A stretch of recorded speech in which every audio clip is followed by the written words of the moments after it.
Because we're live. Oh, already? You didn't tell me. You're supposed to let me know that. A little shot in the ribs or something to let me know we're live. You just, I just clicked the button. What if I was picking my nose or something? Y'all would have seen him picking his nose. That's what would have happened. That ain't right. Look, I remember when I was still working in corporate America, and my boss told me, Halisi, slave days aren't over. I want you bald and chained to your desk. Yeah. Is that some crazy ass stuff or what? Just, right? Right? But, hey, I remember too, we had bigwigs coming from the corporate office, and I happened to just be walking in the room. Nobody saw me. Right. And he was telling my boss at the time that, one of these days, you're going to be answering to him, talking about he's going to be answering to me. And he said... And the white boy said, what? Yeah, that'll never happen. And guess what? I'm just saying. We just saying. It is amazing the things that we have put up with on these jobs. Y'all, these jobs ain't loyal. If y'all ain't figured that out yet, these jobs ain't loyal. Now we understand you got to do what you got to do while you got to do it. Right. But know that these jobs ain't loyal. I have been laid off I've been laid off 80 to 90% of the jobs that I've had. 80 to 90% of the jobs that I had. I remember, and I was just telling our guests this, when I was working in the entertainment industry and I was pitching a Will Smith project, and they said, but Halisi, we already have a Black movie. Or they said, so we're thinking about this. What do you think Black people would think about that? Like I can speak for all Black folks. Like I can speak. You in the club. All I know is you got your Black card. 12 to 18% of Black folks voted for the melon felon. So I can't relate to that. No. I cannot relate to that. We are not a monolith. We are not a monolith. So I don't know. All right. We have gone through the corporate mayhem. We have succeeded where others have failed. And yet, master's degree. I have a master's degree. And I never made six figures. I have a master's degree. I have an MBA from the #1 school in entrepreneurship 15 years in a row when I graduated. And I've never made six figures. The average Black woman who has a master's degree does not make as much money as a white male who has an associate's degree or a 2-year community college degree. What's wrong with that? What is wrong with that picture? It's crazy. It is crazy. And not only that, what pisses me off is that person who said that to you never recognized the fact that every single person who is struggling to meet expectations were sent to you. They were sent to you. Yeah. You trained them. They got promoted after you trained them, and you never got compensated for that shit. Come speak of it. No, I didn't. No, you did not. No, you did not. So look, we are going to talk about if you are, number one, if you think that you are being discriminated against, if you think you are in a toxic work environment, you probably know that you are. And you're wondering, what are the solutions? What can I do? How can I get out and not give up this money? We're going to talk about that today, right? Mm-hmm. We're going to talk about that today. So yes, you ready? Ma'am. I think we should introduce ourselves. Okay. Hey, y'all. My name's Halisi. And I'm Rick. Welcome to our Black Utopia. On our channel, we talk about money. We talk about travel and retiring abroad. We help folks who look like us, who are getting close to retirement age and forgot to plan, get their money straight so that they can retire on time or maybe even abroad. Abroad is a good thing, and early is good too. Early is good.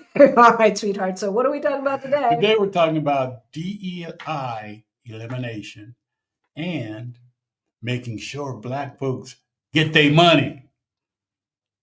Get their money. Look, y'all, DEI is code for the N-word. Let's not get it twisted. Let's not get it twisted, because when it comes to government contracts, and we know that whether it's city, state, or federal level, there usually is a obligation to make sure that those contracts are distributed equitably, right? Taxpayers' dollars go to pay those contracts. And so if people are being discriminated against, why should I give my tax dollars when you are not distributing those tax dollars equitably? That was the whole point. Right? At one time, they called it affirmative action. Now they call it DEI. I don't care what they call it. All I know is that people look like me should get some of our tax dollars when they come with a valuable service, right? That's right. These contracts have helped build the Black middle class in America.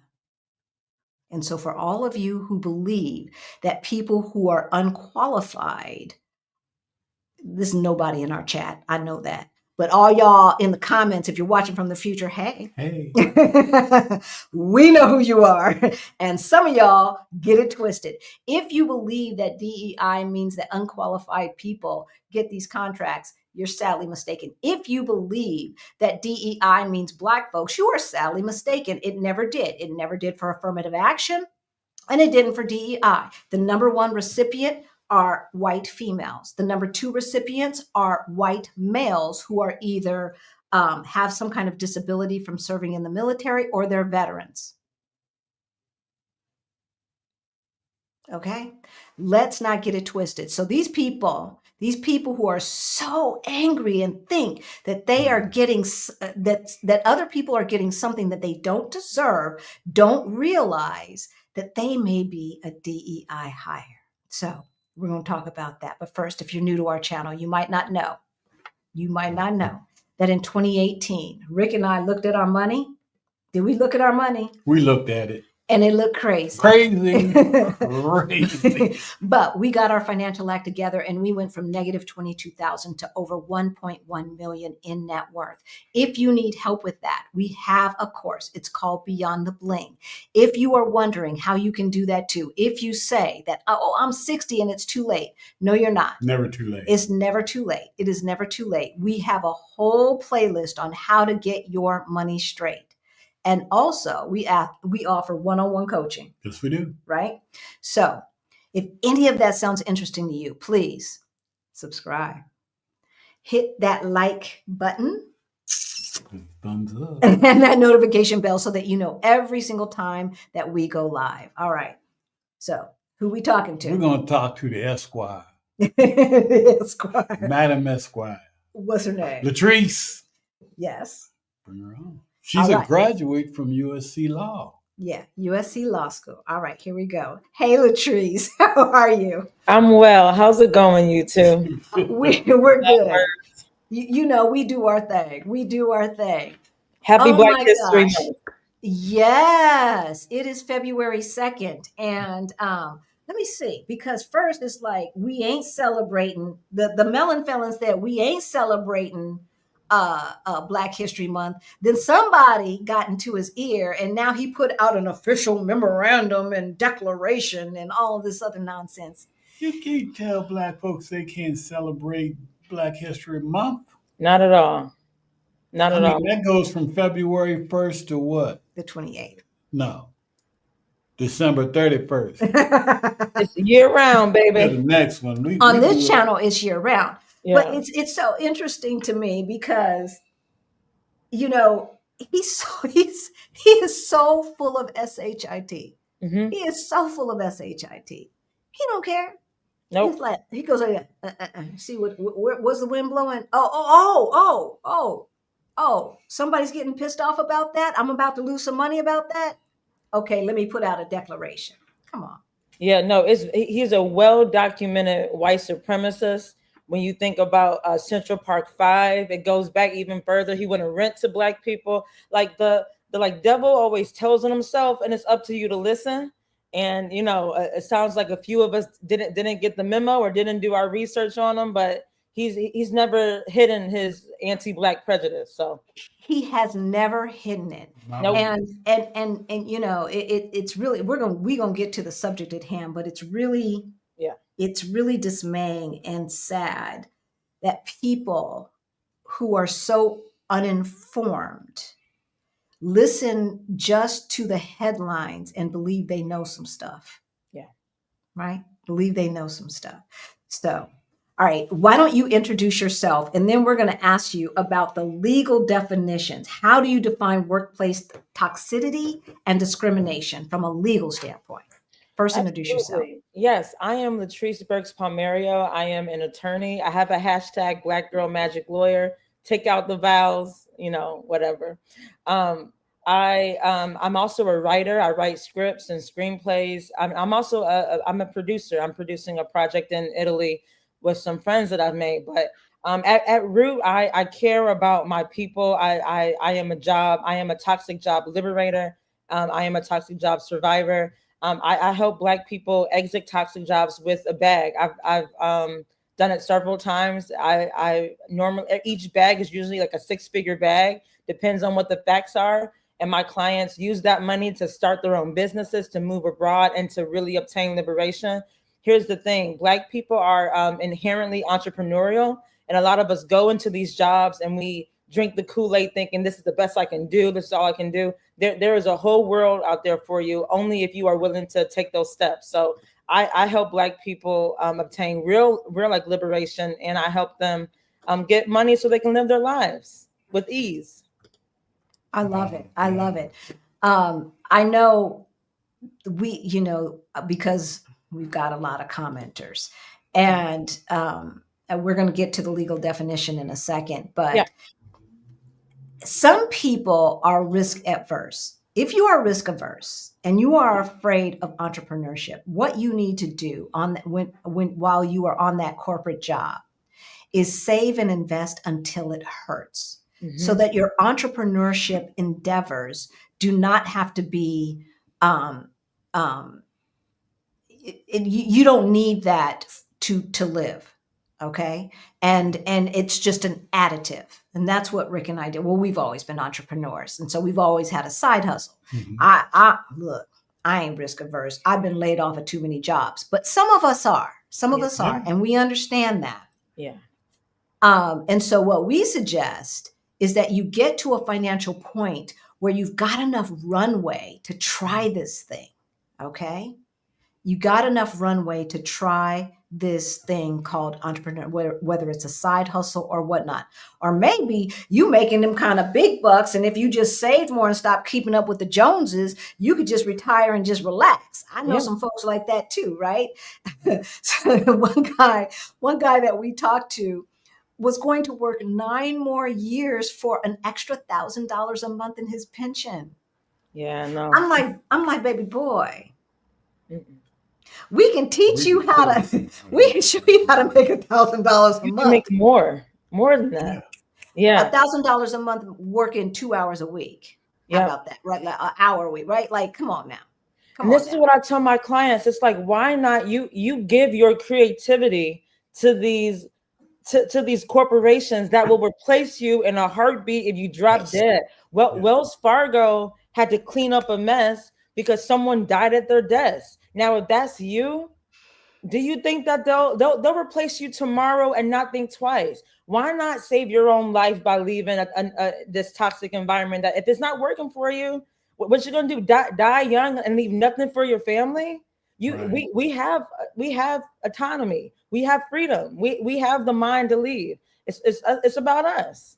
And it is scary. A lot of my clients, well, I'm scared. And I do talk them through it. I talk them through it. Look, they've made your toxic employer has made millions off of you already. Yes. Leave. Make your own money on your own mind, on your own skills.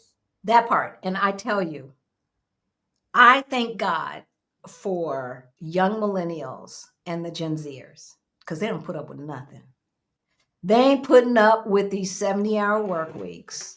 They're not putting up with being texted all throughout the weekend and all of the kind of nonsense. And they're certainly not putting up with, what these locks, how do you wash these locks, and all this kind of, subtle racist, what do they call them? Microaggressions. They are not putting up with it. And I had to humble myself as an older Gen Xer and say, all right, I see you. Maybe I need to learn something here. Maybe I need to learn something, right? Because, the common thought process, especially among the privileged class, is that it is the Jeff Bezos and all of these people who are job creators. But if the people who worked for them did not do their jobs, then they wouldn't be creating any wealth. Yep. Right? They just, half of them had a silver spoon in their mouth. Like they started on third base and act like they hit a home run. Let's not get it twisted. Let's not get it twisted. Okay. Zuckerberg was at Harvard. He was at Harvard, and he was not a DEI, right? Like he was at Harvard. So let's not get it twisted. A lot of these folks were already privileged. And then, like I said, on second, third, or even home base, they were already at home base and they act like they hit a home run. So what's the legal definitions that people should know about, from a legal standpoint, discrimination, and I don't know if it's called workplace toxicity. I mean, that's what we call it, but hostile work environment. There we go. Hostile work environment. So what every Black person should know is inherently we fall in at least one protected federal classification. There are multiple. I'll name them. There's today. Yep. Today.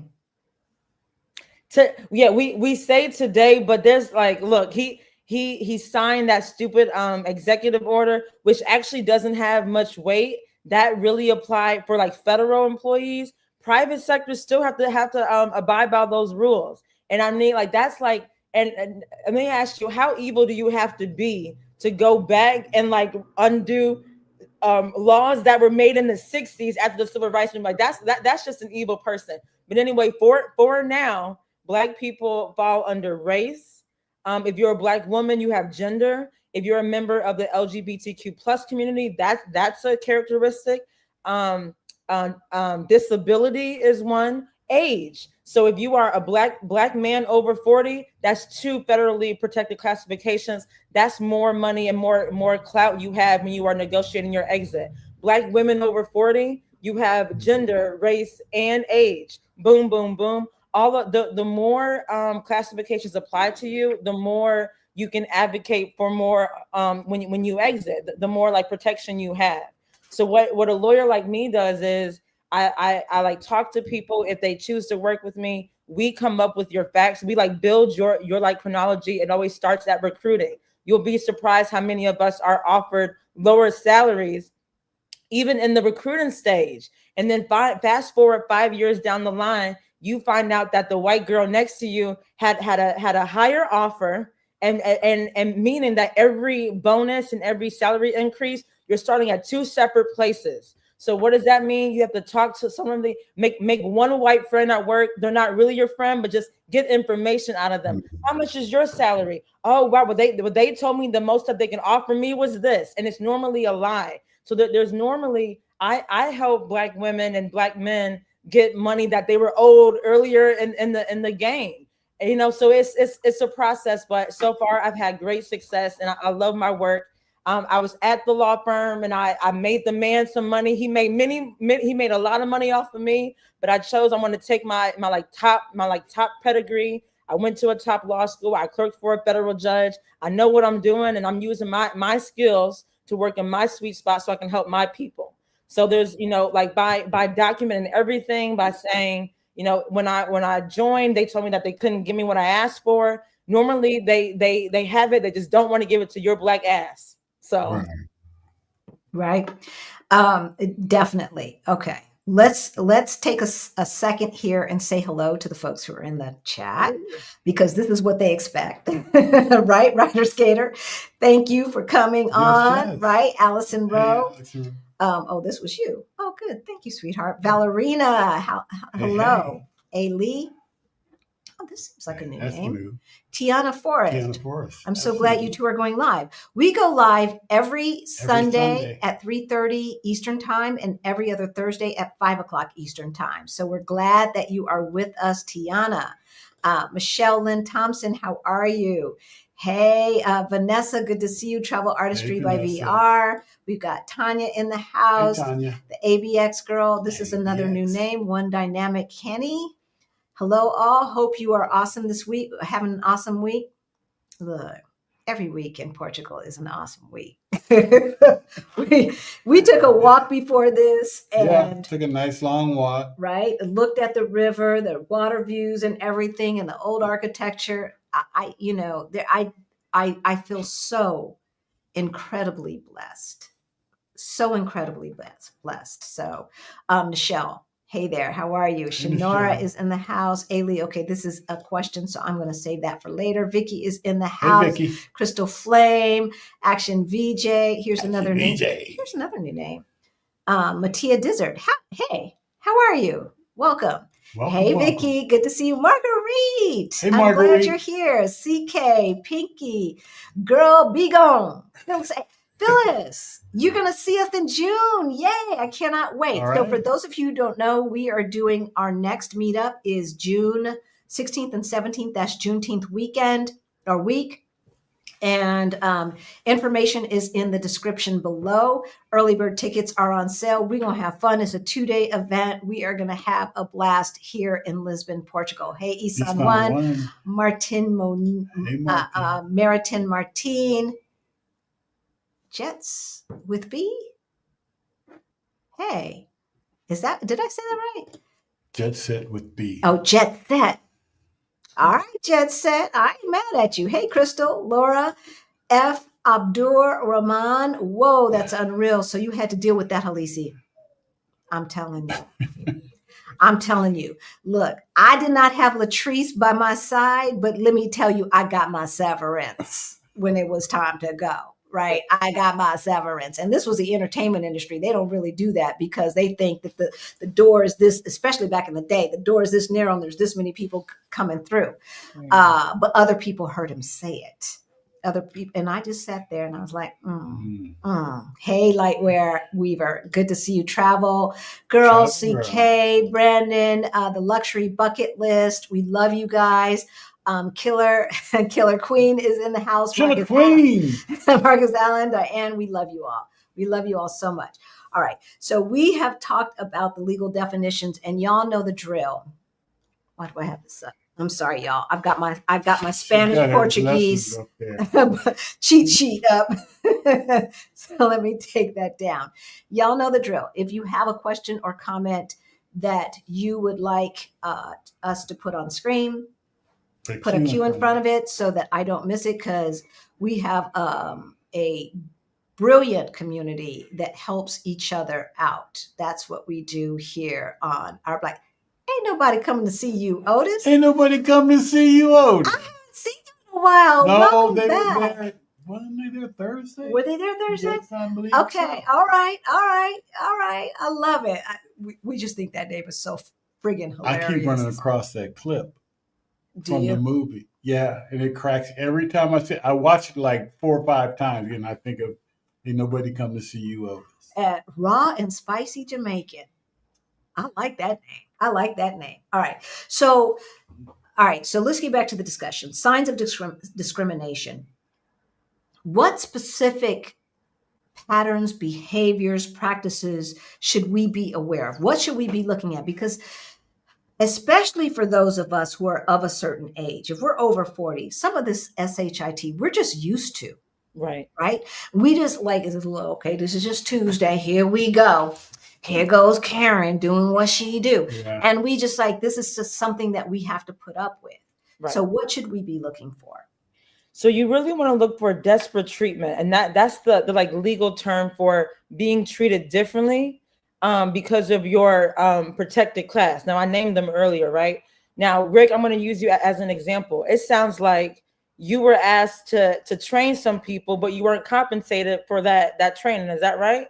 Right. So that's uncompensated labor is very common for Black people over 40. They know we can do the job. They don't want to pay us for doing the job. They want you to train the white boy, and then when it's time, push you out. So beware of that. That happens to a lot of people. It's happened to a lot of my clients. When it happens, what you could do is, send an email and put everything in writing. They'll try to talk to you on the phone. Talk to them on the phone, but follow it up with an email. You asked me to train so and so.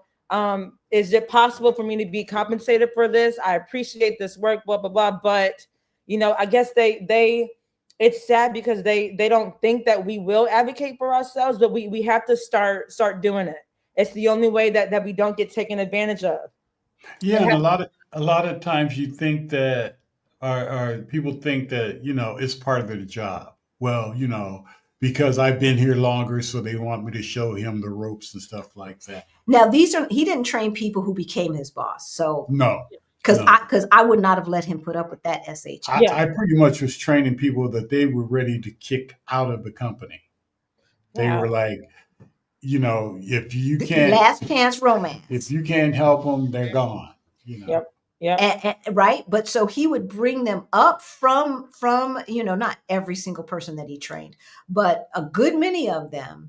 And then he trained them so well that they got promoted to other properties. And I was like, I kept telling him, and he was like, well, because at that time, see, folks, we didn't have our money straight. So we did not have the choice to say, we didn't have that choice. We had a choice to run up the flagpole. Right? I mean, we were not $400 away from a catastrophe, but we were not in the financial position to say, take this job and shove it. Yep. Right. And nor, especially coming from the entertainment industry where you're afraid to sue because then you get blackballed. Right. And there's a lot of very closed industries like the venture capital industry, which is a very small community where it's easy to get blackballed. Now, in the day of the internets and the interwebs, it's a little bit harder to do that, but they do it. Yeah. They still do it. But that happens a lot. Another thing to look out for is, when if you are being treated differently, and if you speak up, normally by speaking up, they like put a target on your back. That's retaliation, but it's like textbook, and you're not supposed to do it. So if it happens to you, really, I would document, I would make sure everything's in writing, and that's when I come in with like a sucker punch. This is when she spoke up. This is when you started treating her differently. That's illegal. Pay her to leave. And then normally when they do give you a severance or like a settlement, and I normally tell my clients, never sign anything without talking to a lawyer. So if you are wrongfully terminated, they'll say, sign this within the week, and they always, which is illegal. And when you're over 40, you have more time to like review that contract by law. And people don't always know that. They want you to sign away your rights. Never sign away a right without talking to someone. And then the second rule is, if your severance is not for at least a year, it's bogus. You deserve at least a year. Black people can get a year of severance or more, depending on how like outrageous these facts are. But you do not accept anything less than a year. You fight them for more every time. What about a situation where I think you can re-ask the question I'm thinking of. Go on. You keep it in your mind, because maybe not. What about a situation where they lay you off and they realize you're a protected class, but you really haven't suffered any discrimination? or overt discrimination. So I'm going to give you I'm thinking about when, and I knew, I was sitting there, I was like, oh, you're a Black woman, you're over 40. But I had only worked there for a year and a half. And my boss was excellent. My direct report, he was excellent. He was like, look, Halisi, you need to be interviewing every 6 months. Keep that resume up to date. And I was like, you want me to interview at other places he says, yeah, you need to know your value in the marketplace. Wow. And he said, and I am training you to be me in the future. So I had a great boss. But the owner of the company, now he got laid off. And so the owner of the company called me in and he's like, oh, over 40. That's all he said. He couldn't say Black woman because obviously I'm a Black woman. You looking at me, right? And I just sat back and I was like, oh, I see where you're going. I see where you're going. Now, in those kind of situations, can we ask for more? Absolutely. I mean, you can always ask for more, but right. Is there an incentive for them to pay you more? Absolutely. So even if, and this is what I normally tell people, there are 3 doors to an exit. You're either pushed out, wrongfully terminated. Constructive discharges. I am at this company. I'm not being treated well. I put the powers that be on notice about what's going on, and for me, I'm not and not being treated well. They're not fixing this situation. So even if I quit, it is treated like I was fired because they didn't, because they were on notice and they didn't do their jobs. But that last category, I call it that last door, is like a mutual. Listen, like I want to get out of here. You clearly don't care one way or the other. Let's still come to a term. That's when you documenting everything that you did, good or bad, positive feedback you got, proving that your company has profited from me in these ways. And just as a professional courtesy, I'm asking for this. It's still another door. And it sounds like that's where you would lie in that last situation. Normally, like if you've been there long enough, you actually know like company secrets. The fact that he even told you, oh, you're over 40 means that he knew something was up. So, that's still that like mutual, like let's just wash our hands with each other at this point. It's still a way to get out. Yeah. I have been telling my son to document everything. And look, have to. I was the document queen. Every single evaluation I got, I had a rebuttal. They were so tired of me. Maybe that's why I got laid off of every job. Because look, accepting the C-level work. I didn't graduate with a C-level. I graduated with A's and B's. I want A's and B's. I want exceed expectations and excellent, right? I don't want meet expectations. How can I exceed expectations, right? They didn't like to see me coming. Every single job I had a rebuttal. And then not only that, and this is what we want to tell folks, when people tell you stuff, when your boss tells you something that sounds crazy, when you know that they have a history of throwing people under the bus, look, email is a beautiful thing. It sure is. So just to reiterate our conversation and to make sure that I understand properly, I got a senior vice president of legal affairs fired just for reiterating the conversation and CCing my boss. That man was so pissed off. He was so pissed off that he brought his narrow behind downstairs to fuss me out. My boss heard, came out of the meeting, was like, what the heck is going on? Wow. What the heck is going on? About a month and a half later, he was in the unemployment line.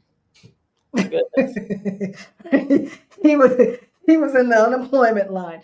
So because the melon felon is doing what he's doing, what are the laws that actually protect us? So here's the thing: state law. In law school, we're taught about the supremacy clause, and that's historically federal law and state law are different, right?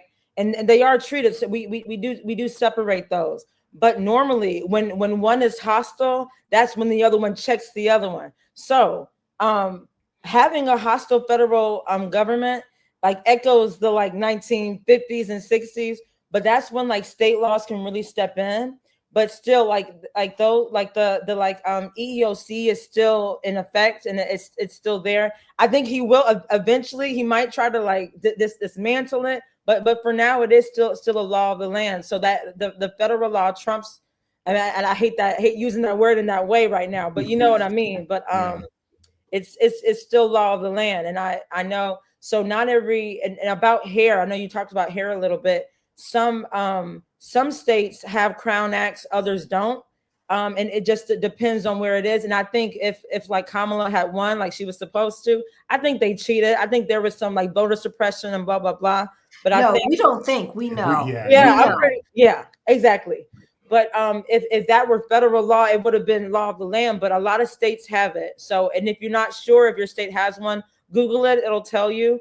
A lot of states do, even states in the South. You'll be surprised. So, the hair thing, and the laws are still what they are for now. And I think as of now, we all should like take advantage of it. If you're thinking about leaving your like toxic job, do it while you can under the current legal landscape.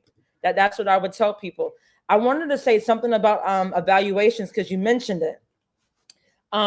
Normally, if you know that if you know that you like pissed off a supervisor or you like whistleblowed or you like raised your hand about injustice, you can expect that to be reflected in your evaluation. So back to what you were saying earlier about like documenting your own success.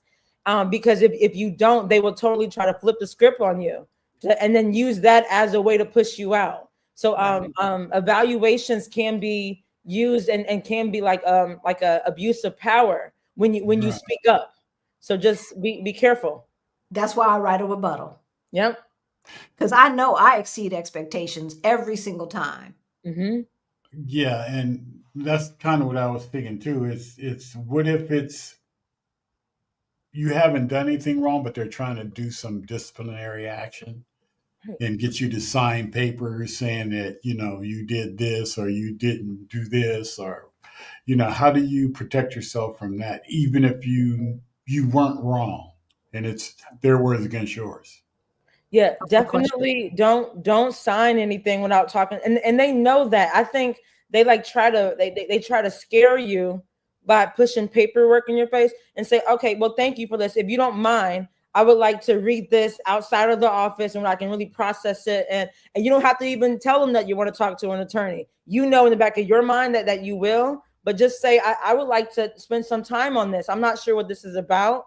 And like, I would email actually HR, when you are being treated differently based on those federally protected classes, put HR on notice. And if they don't do anything, or if they do their own investigation and come up that there was no findings of, and that's how they do. So you can't expect HR to push back, but by putting them on notice, you're able to attack them later on, because companies are strictly liable for the actions and inactions of their, like management, and that includes HR. So put them on notice and then come back and smack them. I'm remembering after Slave Days Aren't Over, we need you bald and chained to your desk. I worked for Spelling Entertainment, and I became friends with the head of HR, who was a Black lady. Mm-hmm. And of course, I was CCing her on my rebuttals. My last rebuttal got me a promotion. Wow. Right? Got me a promotion. And so that title change, then I can take that to another company that treats me better, mm-hmm. and start there and go up from there. Right. And so it helps if you've got a Black HR person who's not a Candace Owens,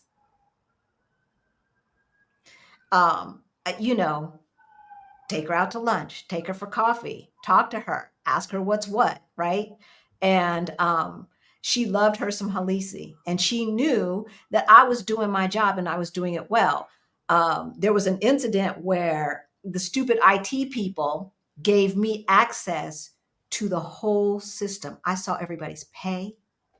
Wow. Their benefits and everything. And I was like, ooh, this is interesting. So after so after I looked a little bit, I was like, okay, Halisi, you know what you're supposed to do. So I went to head of HR, my buddy, and I said, I think I have more access than I'm supposed to have. And she looked and she's like, I said, this is what I see. And she's like, ooh. She's like, most people wouldn't have told me that. Huh. And I was like, look, I'm not messing up my blessings over some nonsense, because knowing how much more they get paid than me is not necessarily going to help me get paid more, right?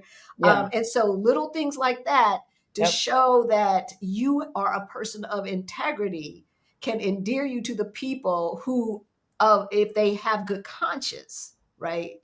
If they are a person of consciousness, can help you with this at the same time. So yeah. You know, I wanted to say something about the like lower compensation.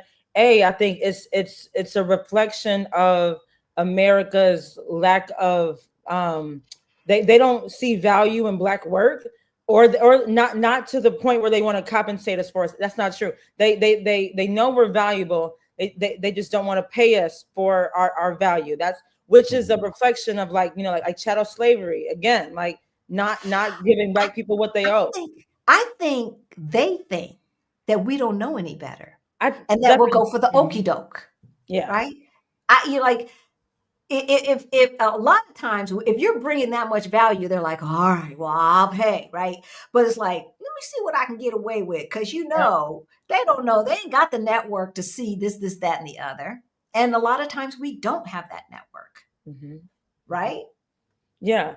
And then it's like, so you know, Black women, if you're a Black woman or a man over 40, and if you're in any kind of any kind of like a managerial role at a company, and if you've been there for over 5 years, and if you're not making six figures, chances are you are being underpaid.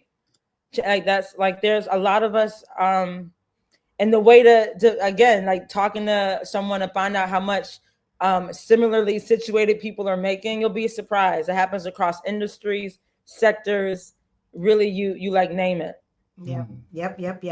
All right, we have a lot of questions in the audience. We're gonna get to you, y'all. We're gonna get to you. We're gonna ask a couple more questions. Have you noticed any trends in the workplace as far as discrimination cases or hostile work environment? How have they evolved? So I would say what's happening now are I'm seeing like mass layoffs. There's definitely one of my newer clients fell victim to that. But again, what was her problem? She whistleblowed, raised her hand. Like our metrics for evaluations aren't fair. How come the like numbers adding up? Asking questions puts you in that mass layoff category. And I think a lot of companies are like emboldened through the current administration. So I honestly do predict that there will be more layoffs. And notice that even on like the federal level, right? Most of the people who Trump is getting rid of are Black people. And then also I'm seeing that like job offers are being rescinded. So that's also a basis of a claim, because if you moved, if you relied on that offer, and if it's rescinded, that's like a contract claim that you have. Still a claim. Yep. So there's a lot of that. What I'm noticing is most of these cases do resolve in that pre-litigation stage. Companies don't want to be sued, and companies normally don't like the bad press of firing a member of a protected class or multiple if it applies to you. So normally there is room to come to some type of agreement in that early stage before you have to file that complaint. Yep. All right. We're going to go to some questions from the audience. Please, if you find this information, we've got over 900 people watching right now. If you find this information helpful, please smash that like button. Let YouTube know that this is information that needs to be shared with other people from our community. All right. Hey, Greta. Hey, Greta. And I want to say something. Wait, I saw a Slauson girl in the audience. Are you from LA? Latrice knows where Slauson is. Do you know where Slauson Boulevard is? Uh-huh. Are you from LA? So, all right, I love Greta, that. and had to train them. They knew nothing. Oh wait, is this a two-parter, Greta? So I refuse and always said they come to kill, steal, and destroy. They are the real evil. Yes. Mm-hmm. You know, I don't know. I don't know if I would classify all of them as evil, but what I will say is that stupidity is a bitch, right? Like it's sometimes because racism is not evil in and of itself. It's kind of like a cultural thing, Mm-hmm. right? And a lot of them don't even know better. Yeah. And unfortunately, they have this thought process that makes them do stupid stuff, and they get rid of the best and the brightest Yeah. And they lose out. to coin the Right. melon felon, the superior intellect, the superior psychology, psychological makeup, and all this other BS, right? Like they get rid of look, if we're there, we know we work twice as hard to get there.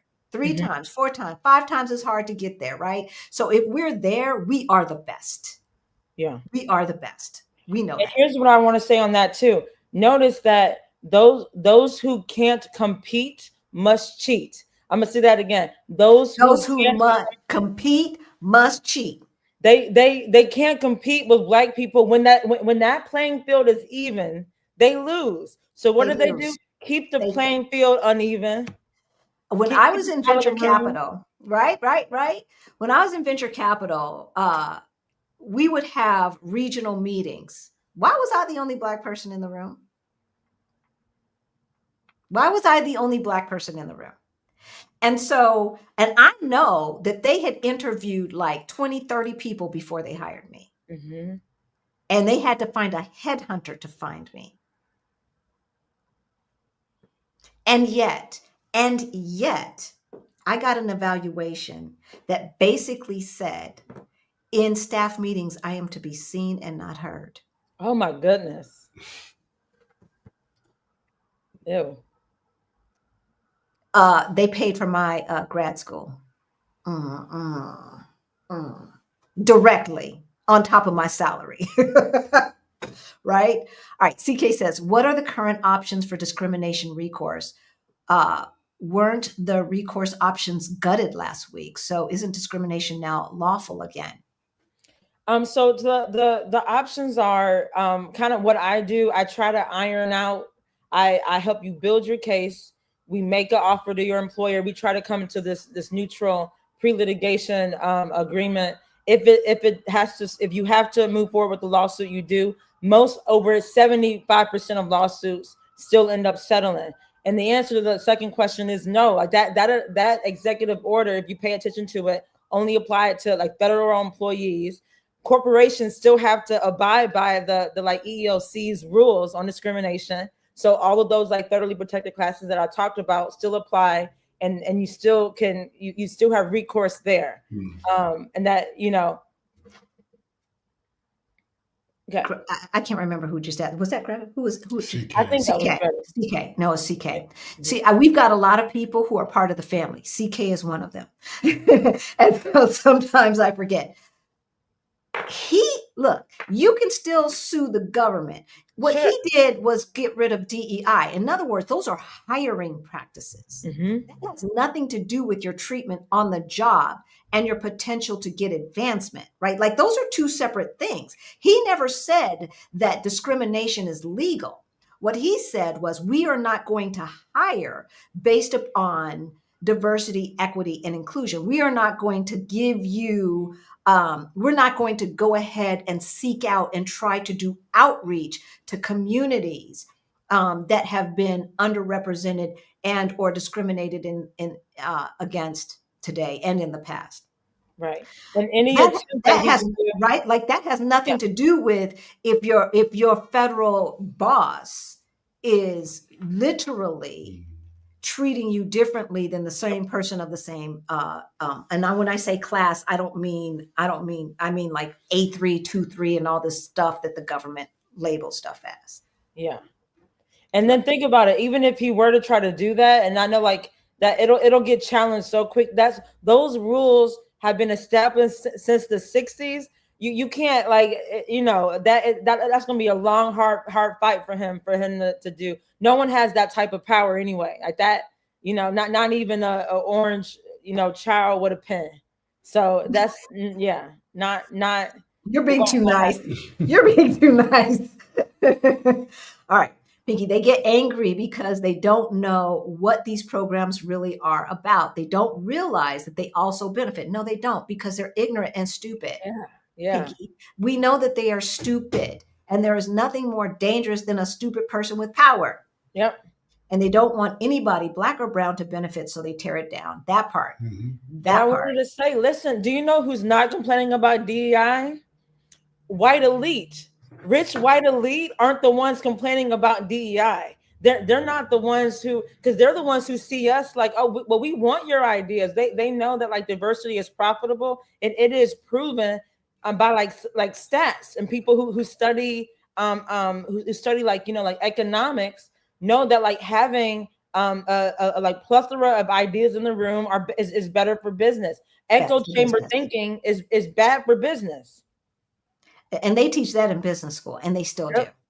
Yep. And they still do. So Greta wanted to give you a shout out. Oh, thank you. I have a lot of dolls. that was you know, Barbie had a campaign where they were trying to expose young girls to roles. You know, we still need a woman president. America has a problem with sexism more than any other, and that's why we can't point the finger at misogyny. Let's call it what it is: misogyny. Yeah, exactly. It's really like we've grown up believing that people from the Caribbean and the Latin world are chauvinistic, right? And yet Mexico's got a woman president, and she is kicking butt. Yep.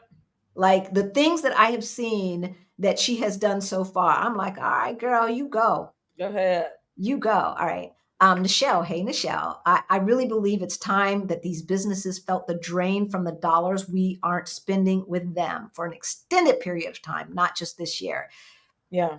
That we have to talk with our dollars. And you know what we say, America needs to feel the pain of a black brain drain. Absolutely. They refuse to recognize the value that we bring to the gross domestic product and the national product. The gross national product, the gross domestic product, both. And they refuse. You know, sports. So, for instance, America sent a bunch of black young people to Paris for the Olympics, and said, "Oh, look how diverse our team was. Our team. Oh, America loves black people for sports, and that's about it." Oh no! I was about to say, don't forget entertainment. Yeah, don't forget entertainment. That's all they want us to do. What do they say? Shut up and dribble. Yeah, shut up and dribble. Don't take a knee. Don't take a knee. The carrot in chief needs an enema. All right. Okay. The carrot in chief. That was a good one. Continue. They tear it down, and most still can't compete purely on the merits. Let's talk about meritocracy. Yeah. Let's talk about meritocracy. So, like, does that come into play when we are talking about getting our due on these jobs? Because, you know, everybody wants to talk about pulling yourself up by your bootstrap, and all you have to do, you keep your nose down, keep your nose clean, keep your head down, work hard, and then you can do boop, boop, boop, de whoop, de whoop, right? And this is a meritocracy. Let's talk about that.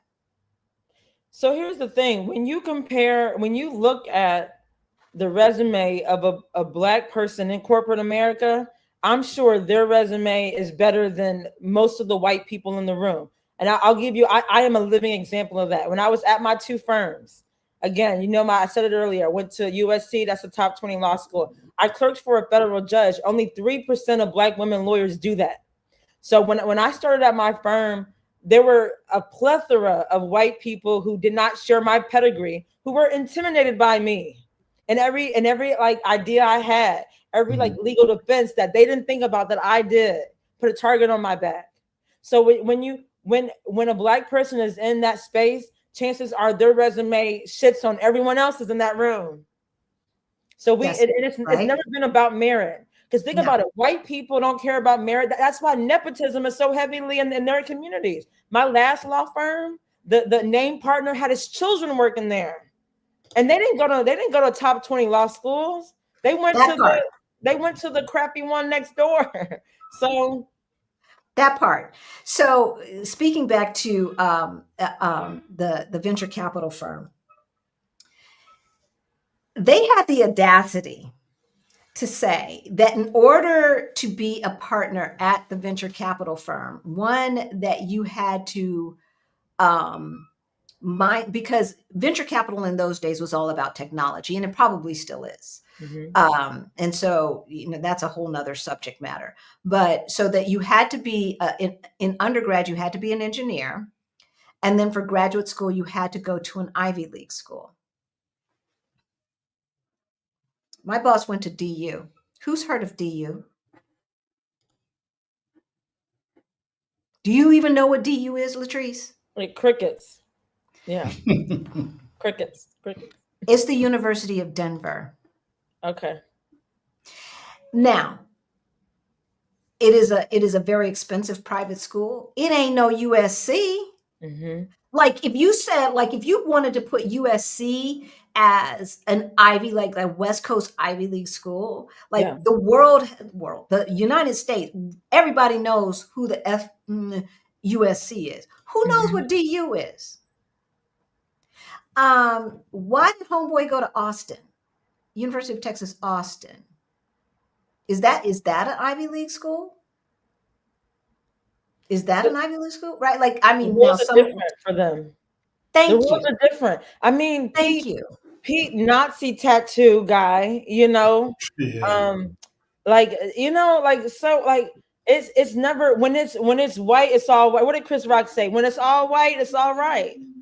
They don't have to. Merit only applies to us. Merit is only when the Black person's in the room.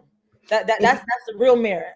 So my granddaddy said, if you white, you all right. If you brown, stick around. If you Black, get back.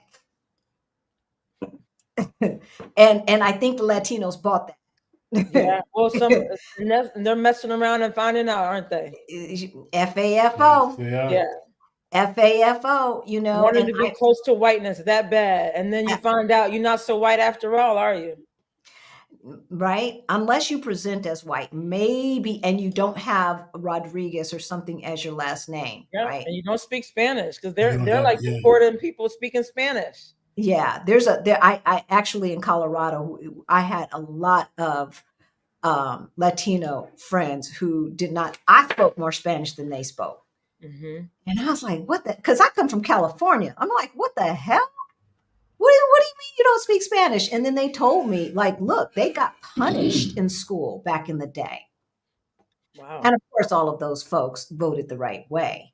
They were not part of that 40% or whatever of Latinos who didn't have a clue. Did I miss one? I don't know what that. Don't put it on, but. Oh yeah, I got it. Yeah, no. We've got two folks in the chat now helping us with the trolls. So trolls be gone. Trolls be gone. You know what? Here's the thing. This is what I think, and this is what's so funny with the trolls. It's like, we got a lot of questions. All right, let's get to it. This is what I think about the trolls. It's like all you are doing is adding to the engagement. Yeah. Thank you for helping us make money, trolls. Right? Like, y'all crazy. You are not helping your cause by coming into our chat and making comments, because YouTube sees it and says, oh, let me push this out to more people. Yeah. Black people are multi-potentialate. Yes, we are. Multifaceted for sure. And here's the thing about the trolls, and I wanted to tell you this. There's a third. Black people can fall in like one of three groups. most of us are woke and we're doing our thing. We're helping each other. We're lifting as we climb. And there's a third that's like persuadable. They want to learn. They're open to it. But let's be honest. There's a third that's a lost cause. So look, two thirds out of the three. That's fine. We literally can't save everybody. I say 8/10. I'm gonna give it 8/10. I'm gonna give it 80%. Are Yeah, you persuadable or on board, right? Yeah. But you can't save everybody. You No. cannot save everybody. And those who have ears can hear. I know you were talking about people in the comments that are saying we're FBAs. Do you think a white supremacist can tell the difference between a FBA and a Nigerian? I don't think so. Thank you, Rick. No, I know they can't. I what I'm gonna say. So our what was she? Our real estate agent back in Denver, this very young white girl, very young, like young enough to be my daughter, even back in those days. We were walking down the street and we lived in a neighborhood that had a lot of East Africans. Mm-hmm. And so we're walking down the street about to go see this house. And I was like, oh, there's a lot of Ethiopians in this neighborhood. And she's like, how can you tell? I'm like, because they're right there. And she's like, how can you tell they're Ethiopian? I'm like, how come you can't tell they're not? Right. They don't see us. Mm-mm. They don't see us, right? Yeah. So Nichelle says young millennials and Gen Zers have the ability to not put up with a lot of stuff. We Gen Xers had to deal with it because we have because of more options to make money and digitally social media. Yeah, you're absolutely right. I could not keep an assistant back in the day. I could not keep an assistant. It wasn't because of me. It was because of my boss and her demands that I went through 4 assistants in a year and a half. But I want to give Gen X some grace and also boomers, and I think millennials learn from you.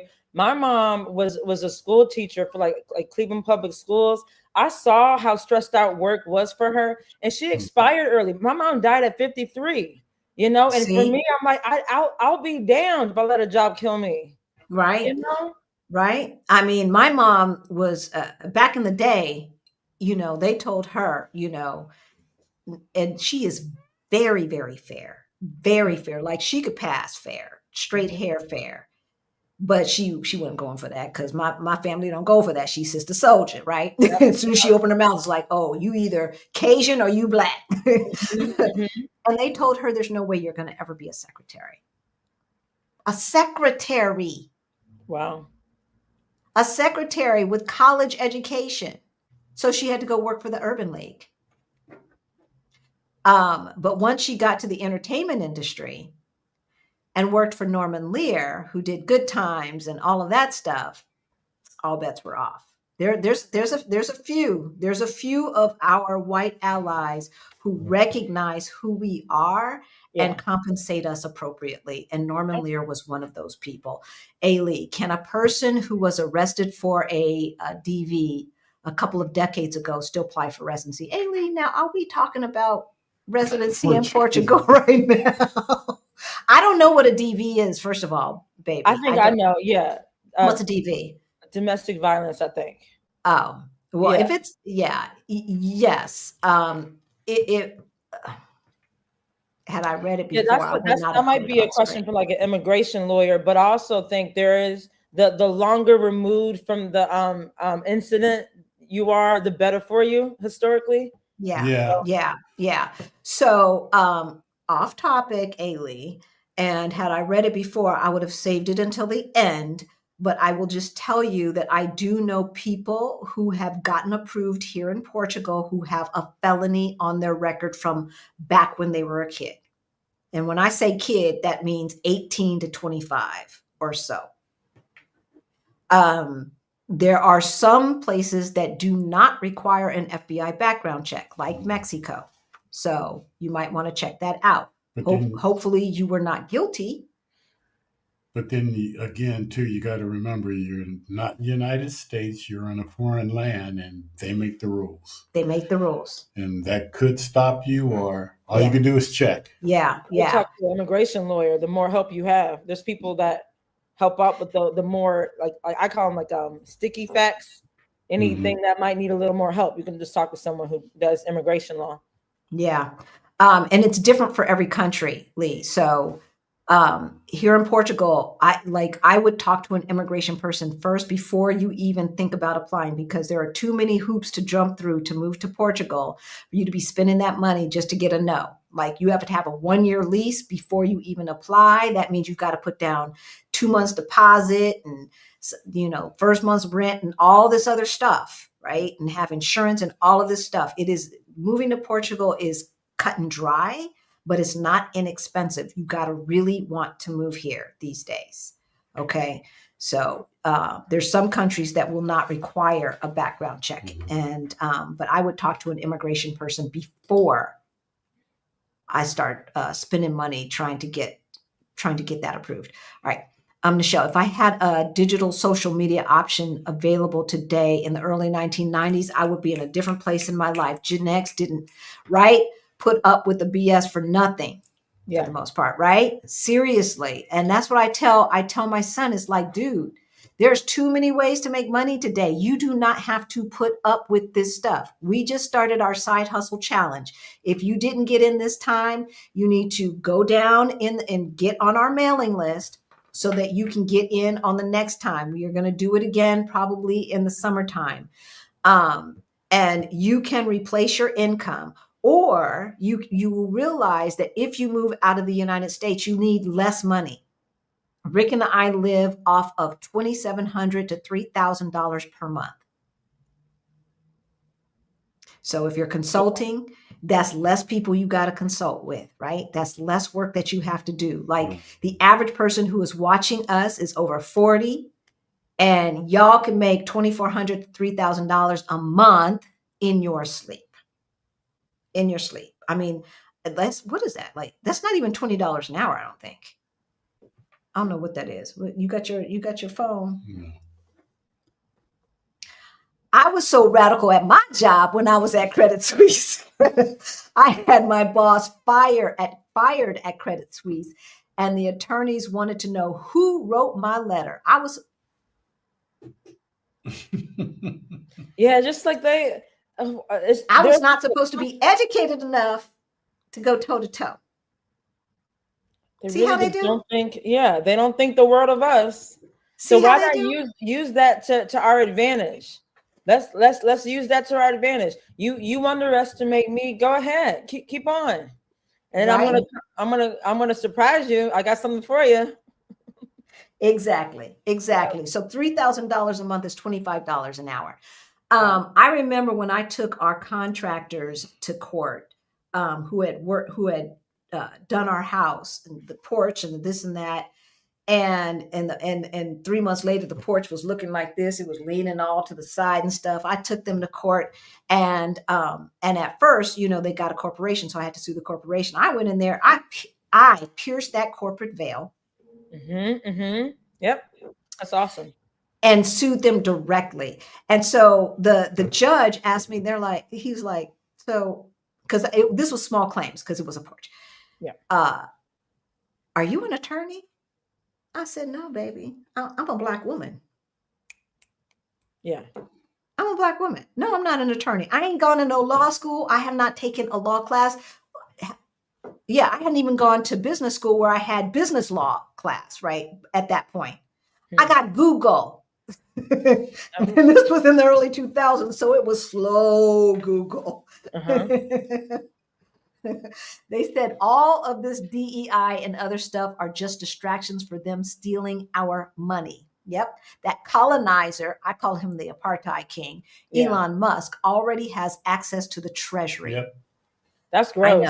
I know. I am mega concerned, not so much about the money, but the information. Information is worth more than the money. Yep. Social Security, like all of that information, that means if he's got information to that, he's got information to the information that IRS has. No, I advise Black people to get some foreign money. Foreign cash, and just keep it on you. Someone told me this a while ago. If there is like a digital hack from abroad that shuts down our entire power grids.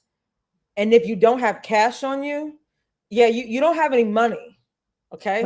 Right. So you should have a emergency cash fund on you. So Rick and I kept a few $1,000s in a safe in our house with our passports, some credit cards with zero balances. Of course, all of our credit cards have zero balances today, and yours should too. If they don't, then you need to get into Beyond the Bling and figure out how to get your money straight. You know, and a go bag today. That means, you know, what do you need in your bag? You know, put your, like, if it were me, I would have my my baby photos and a change of clothes and a toothbrush. You know, something that can't be replaced. I can grab my laptop and my phone and we out. We are out. You guys think that we sound paranoid. No. But think, like, if you think that 1930s Germany cannot happen again. Yeah. The people during those days thought it couldn't happen. And we've been through this, y'all. And for those of you who are new, we've got 1,200 people watching right now. I hope we have 1,200 likes in hit that like button, y'all. Come on. Yes. You know, so information. Right? There was a Jewish newspaper in the 1930s, and the editorial page, a Jewish newspaper, and the editorial page said, while we do not support the tenets of Hitler, we have checks and balances here in Germany, and we are too integrated into the society for him to be able to do the things that he says he's going to do. That's what they said. Now we can look back and we know the history. We know what happened. First they came for this, then they came for this, then they came for them. They'll eventually come for us. Here's the thing. Black people are to the United States who the Jews were to Nazi Germany. And I've been saying that for a while, you know, so go ahead and sleep on it, you know. Because the reality is today in America, the average Jewish person can blend in. Yep. They can blend in, right? And I'm talking about white people who present as white, not people who present as Black. They can blend in. And so we need to be diligent, y'all. We cannot take things for granted. I am hoping for the best for my home country. Why? Because my family's there. My mommy and daddy are there. Our kids are there. Our grandbabies are there, right? Like, I am hoping for the best, but we would be remiss if we did not warn you of the potential, because, you know, they don't be teaching this history. No, not anymore. Right? In New York State, they passed a law where they have to post the salary ranges of job postings. Yeah. Same in California. Yep. Colorado too. Yeah. Colorado too has the Crown Act. California has the Crown Act. Yep. Right. Georgia has the Crown Act, believe it or not. Some of the southern states have them too. Florida, of course not. Right. And that's the thing. And I need to remind my son that Colorado has the Crown Act. So if somebody says something about his beautiful dreadlocks, touch them. Right. There's recourse. And they're down here now. So. Oh, there's someone in Italy. Ciao. The luxury bucket list. You're in Italy. Go ahead now. I love Italy. Yeah. I'm in Italy trying to relocate here. I'd love to hear about your project and, if possible, connect. I would love that too. Yeah. So I was in Italy. My husband is Italian American, but he can trace his family to the small village in Italy. So we went there for our honeymoon last year, and it was beautiful. We actually do plan to move there too. We have some friends. I would love to connect. Absolutely. Let's stay in touch. Yeah, Italy is beautiful. There are a lot of beautiful places. Yeah, it is. Yeah. Food is amazing. And here's the thing. Food in Europe is clean. If you haven't traveled to Europe, you have to. You haven't had fresh food. America, our food tastes like chemicals out here. Yeah. You know, Africa too. I remember in college, I had some, you know, there was only about a handful of us Black people in the MBA program. And I was the only African American. The rest were Africans. I don't know if they were American, but they spoke English just fine. So either they were first generation or had been here since kids, or been there since kids. They were vegetarians. And I was like, y'all don't eat meat. And they're like, we eat meat at home in Africa where it tastes like meat. He said, but this stuff over here tastes like chemicals to us. Yeah. So we just go vegetarian. And I was like at that point, we hadn't been to Africa.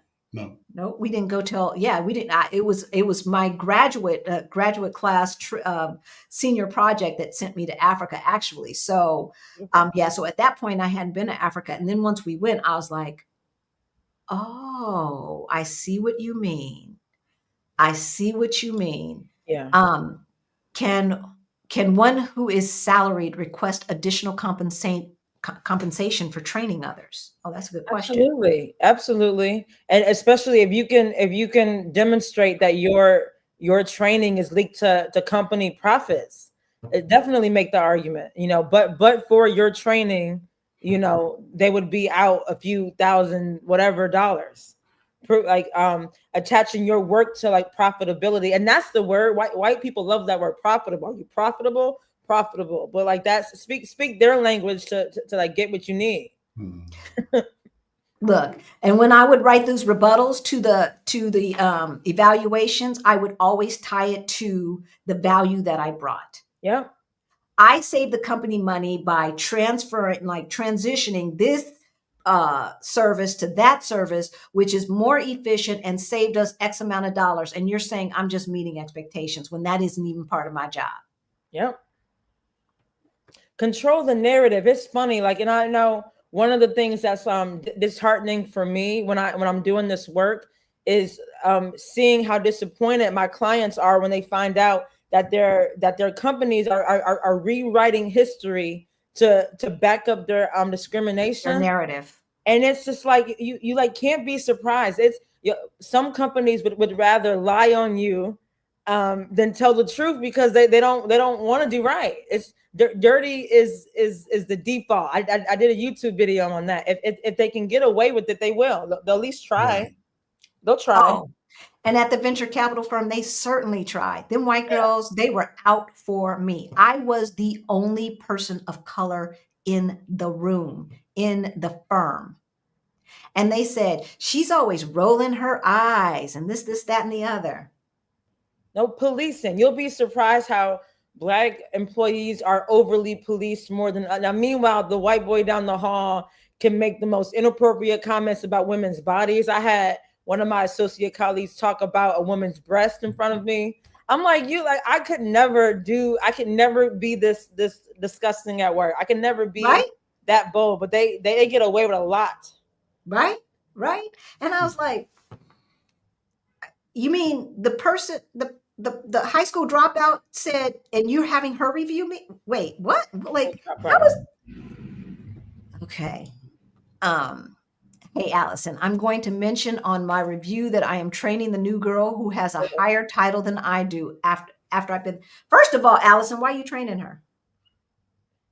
And if you've been there 25 years, make sure that the bag is right. Like I said, if you're a Black woman over 40, and if you're any kind of manager, if you're over people, and if you're not making six figures, chances are they offered you that low ball offer when you were recruited. And mind you, they offered the like white girl more when she came in, but the salary increase is where you start at that base. And if your base is lower, of course you're not. So check that money. Check the money. How do you have, on time to be at a company too. Bosses who hire and fire, never, ever, ever making six figures. No, that's a sin. Right? Never even coming close. Well, I came close. I like my last couple of years, I was making like 90, 95, but that's the last couple of years. And then I was out. They'll give it to the white boy with the associate's degree, or who went to the unaccredited schools. They don't share your pedigree. Right? Yeah, never do. Jewel on Demand. Hey there. Seems like a new name. Does that seem like a new name? Jewel on Demand? You've recognized that one? I do. Okay. Sorry about that, Jewel. Good to see you. How safe do y'all think my investments are given they are mostly in US stocks? Is it time to sell and buy international? No. I would say maybe your next batch of money, you buy international stocks. I would say if you are invested in index funds, there's probably international stocks in there. If you're invested in individual stocks, then yeah, perhaps ETFs and index funds that are international, unless you want to do the homework on these international companies. These people ain't gonna let Apple fail. Apple's not gonna fail. Microsoft's not gonna fail. Berkshire Hathaway is not gonna fail. Coca-Cola is not gonna fail. Right? They're not. I refuse to invest in Tesla. Amazon's not going to fail. Google's not going to fail. They're not. Now, the question is, will the dollar still be worth as much?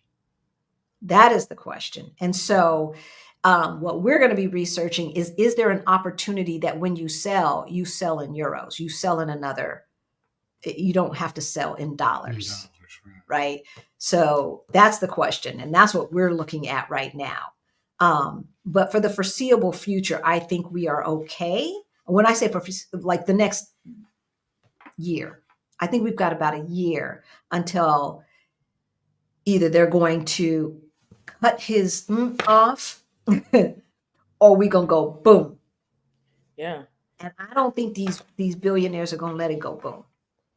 Well, I really enjoyed your talk about BRICS because I wrote an article about it. And it's funny, like in America, we talked about this before we hopped on, but in America, white Americans are fighting DEI, saying we don't want diversity. Meanwhile, BRICS is using diversity to dismantle white supremacy stronghold.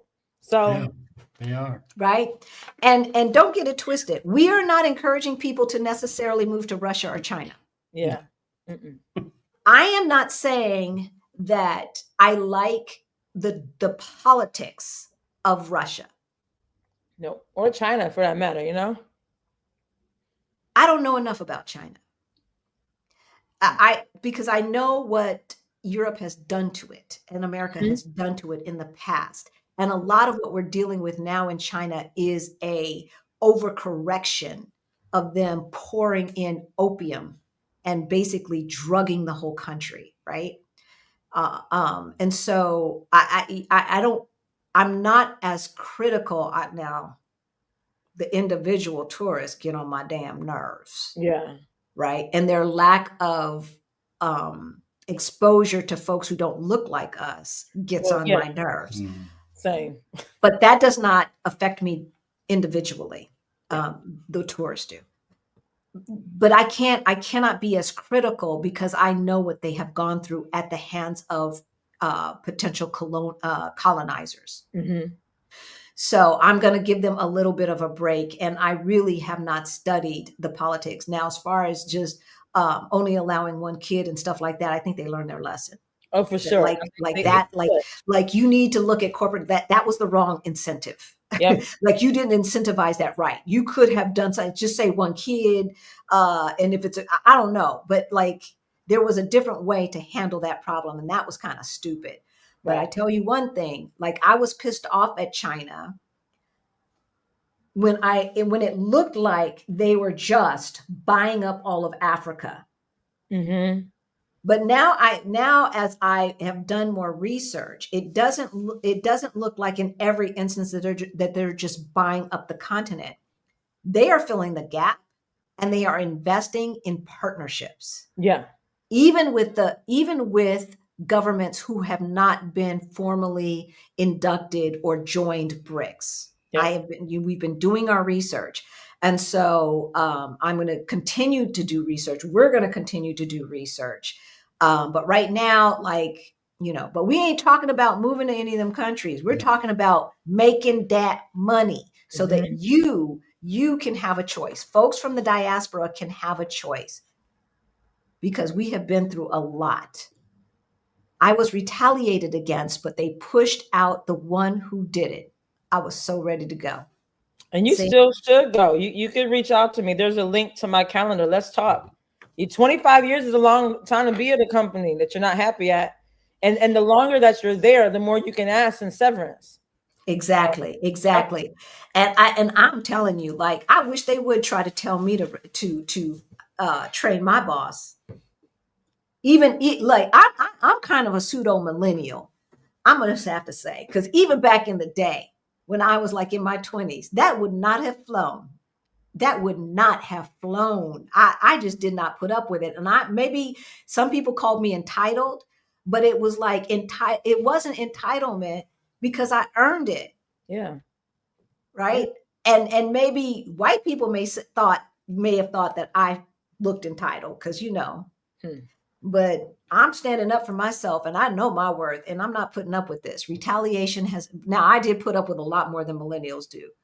Lord knows. But some of it I didn't, especially when it came to the money. Retaliation has been around forever and getting blackballed is very real. Oh, yes, we know. Yeah. I come from the entertainment industry, Michelle, right? Like, oh, yeah. And I have a little bit to say about that. Yes, it's been around forever. If it's rooted in those protected classifications that we talked about earlier, it's illegal. And if it happens to you, you don't have to sue. Normally, these like pre-litigation resolutions are private. That means that your employer won't say anything bad about you, and then vice versa. Which you can also negotiate, though. And in addition to money, is actually positive references. So that's your way of not getting blackballed. Say, in addition to this money, I want positive references from these people. They can speak to this great work that I did. That's a part of the agreement if you want. Yep. You can't find other work, so you aren't blackballed. Don't forget, HR is not your friend, folks. Not at all. No, unless you become friends with them like I did. But that was only that one instant with that one Black lady who was just awesome, right? Especially when it comes to retaliation. In my experience, they were part of the retaliation. They're trying to keep their job. Yeah. And if they don't look like you, then they're there for the company. They're there for the company, right? Exactly. And if you put them on notice, and if they don't do anything about it, that's the basis of your claim.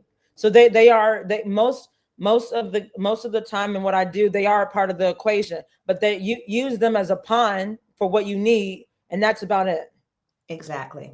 Yeah. Greta, after having lawyers fly in from Switzerland while working at Credit Suisse, I was asked what I wanted. I pulled out documentation from day one. I said, pay me for a year and remove my boss. Done. That's awesome. Greta don't play. Yeah, you badass, Greta. Right, Greta don't play. What's the average financial outcome for your strategy? A year of pay more? So it depends on the facts, but I've settled about 4 cases. I settled my own cases. When I was going through it, I walked away with 6 figures each time. The 4 that I've settled, 3 of which were 6-figure cases. Again, I don't normally take the rule for me and my clients. I don't normally take anything less than a year. And that's normally the basis of what I do. But the more that you can document, the more that you can help me build your case, the more we can ask for and the more we usually get. So I had a friend, no, I'm not going to say friend. I had an acquaintance who got into this online argument with this other lady. Back and forth, back and forth, back and forth. They went. It led to a, what do you call it when you can't approach somebody? Oh, she got a restraining order against her. This was all on Facebook. Arguing on Facebook, back and forth, back and forth, back and forth. It was just stupid. Over a man. It was so stupid. And because of that, one of the ladies got fired from her job, even though it had nothing to do with her job. Mm-hmm. Like, was there something that she could have done? Because, in her mind, that's her private life, but it was on Facebook.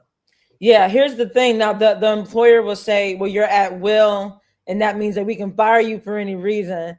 And if you're and if you do anything that goes against company norms, blah, blah, blah, like they have a strong defense there. But if there's evidence that similarly situated people have done that online fighting and not gotten fired, but for her being a Black woman, etc., she would do like there is a way to like maneuver that. But the more if you're being treated differently for a similar event, then you might have a basis of a claim.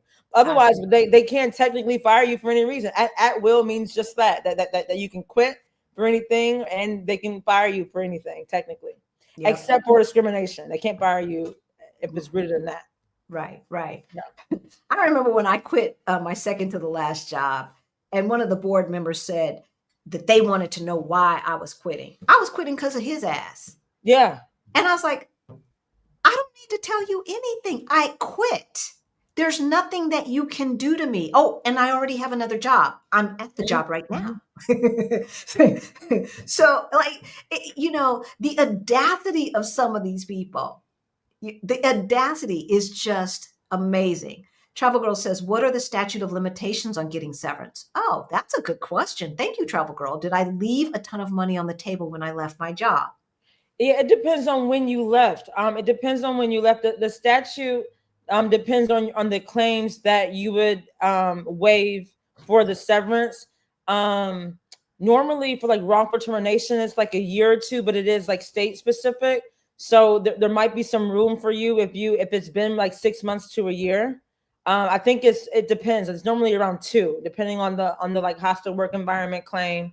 And did you leave money? I think a lot of us do, but if you want to talk to me, you could use my link. We could chat about whether or not there's still a recourse for you. It depends. Yeah, and also the state, right? Like state, yeah, every state. So statute of limitations are like are state specific laws. So it depends on who you are.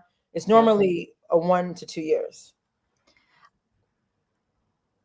Greta don't play. I document from the time I was interviewed. Yeah, because it starts at recruiting. A lot of it starts at recruiting. They'll tell you some type of lie.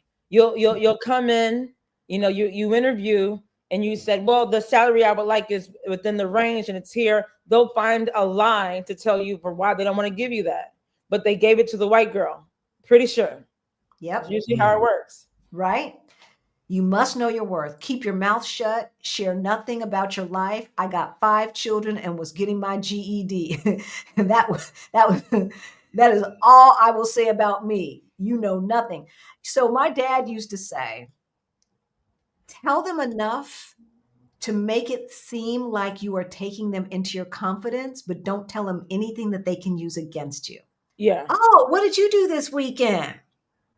Oh, we had a nice family dinner, and, I made macaroni and cheese, right? Now they think they know you, right?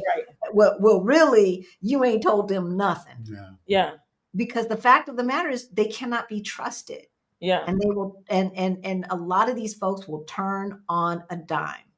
Someone in HR told me, a Black woman in HR told me, find one thing that you want to talk about at work. Now, for me, it was my cat. So it's like, oh, how you doing? Oh, well, Diva is doing this. My cat's name is Diva.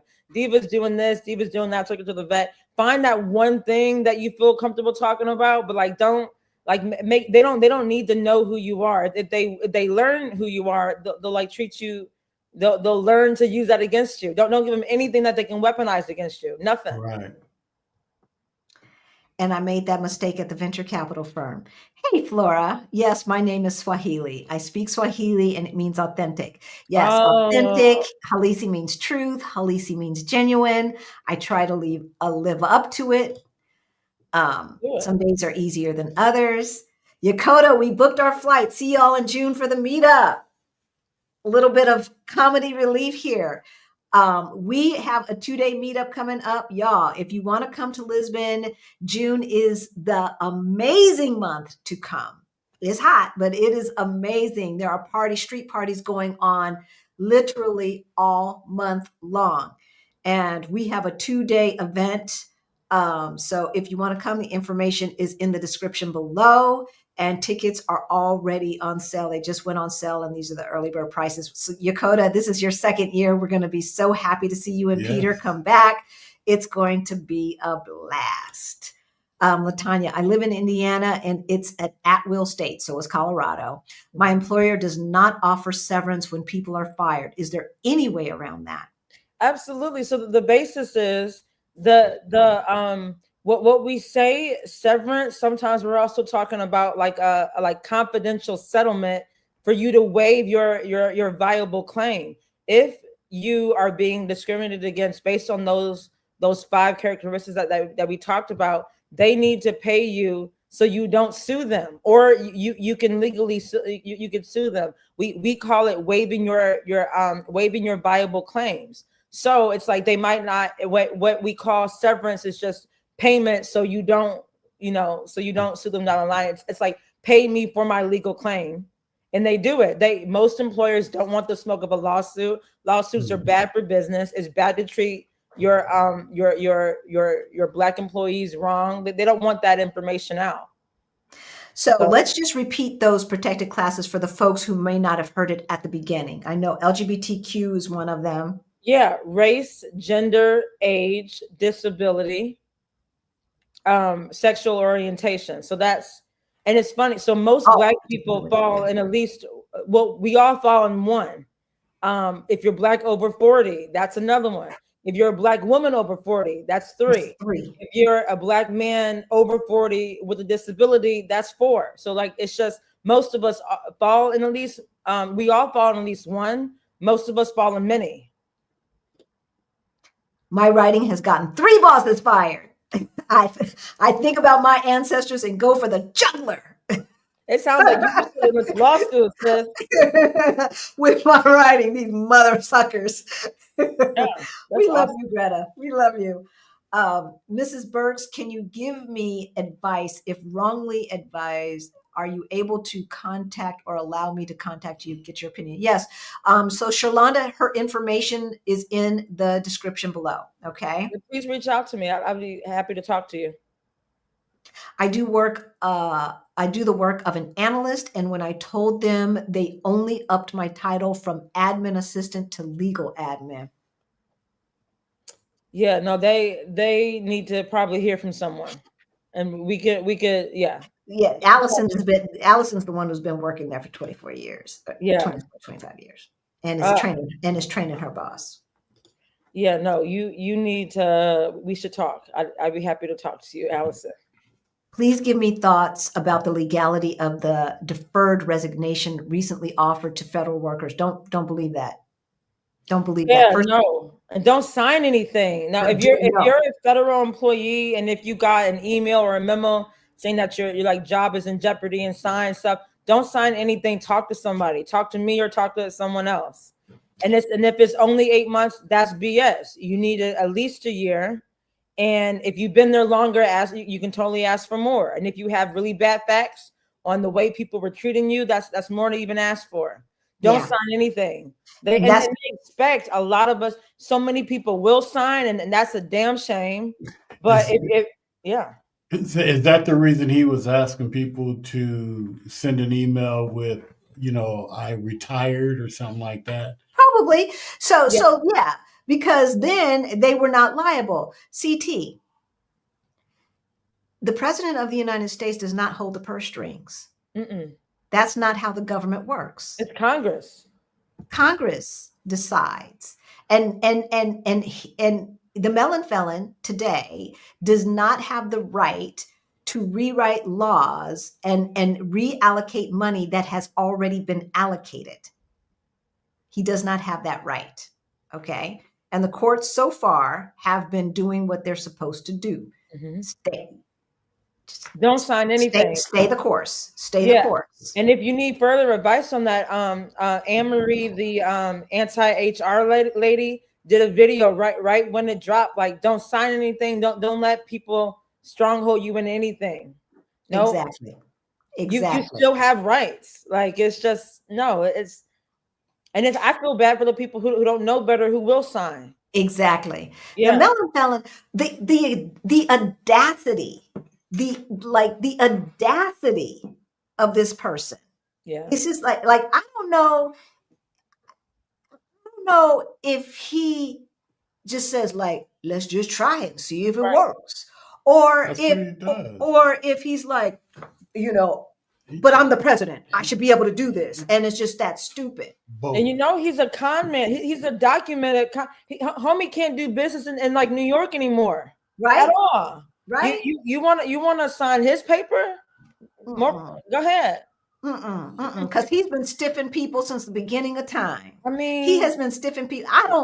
Like his university. word is not worth the signature that, like, no, cash that check. You better go straight to the bank. Yeah. You better go straight to the bank, because I swear to goodness, there won't be no money in there to any business open to selling products overseas instead of primarily in the U.S. Businesses open to selling products. Tracy, I'm not sure what you are asking about specifically. Like, are you asking about investing? Are you asking about side hustle stuff? I'm unclear. And if it's side hustle stuff, it's a little bit off topic, baby. Because we're already at an hour, 40 minutes. I don't think the companies care about bad press for hiring protected classes anymore. They seem to only care about the bottom line. Yeah, that's not. I'm finding that they do come to some resolution. Most companies do care. Most companies do care. I mean, even the companies, business. Right? Like, Nichelle, even the companies that have pulled back DEI, it's easy to say we're pulling back DEI when the average person doesn't even know what that means. Like, the reason why I named this DEI elimination is because that was the highest search term. LATRICE and I had talked way before he did this stuff. So that tells us that the majority of people don't even know what DEI is. Right. It's a fake boogeyman. Right. Like, exactly. And it's the next N word. Yep. But when something goes public, even locally, where it's like, oh, we found, Nichelle has won this settlement case, and apparently there's 5 or 6 other people that are now coming forward, and blah blah blah blah whoop-de-woo, because this is a hostile work environment, and that's bad for business. And now you're talking on stock prices start going down and stuff like that. I don't think that we are at the point yet where they don't, where they don't care, because they want that stock price to stay up. Love Park Connection. Hey there, Angela. Hey, Angela. Black woman over 40. I was laid off while on disability. Oh yeah, we got to talk. Please reach out to me. I mean, that's 3. Black woman over 40, disability 4 out of 5. Yeah, that's a lot. That's something. Let's talk.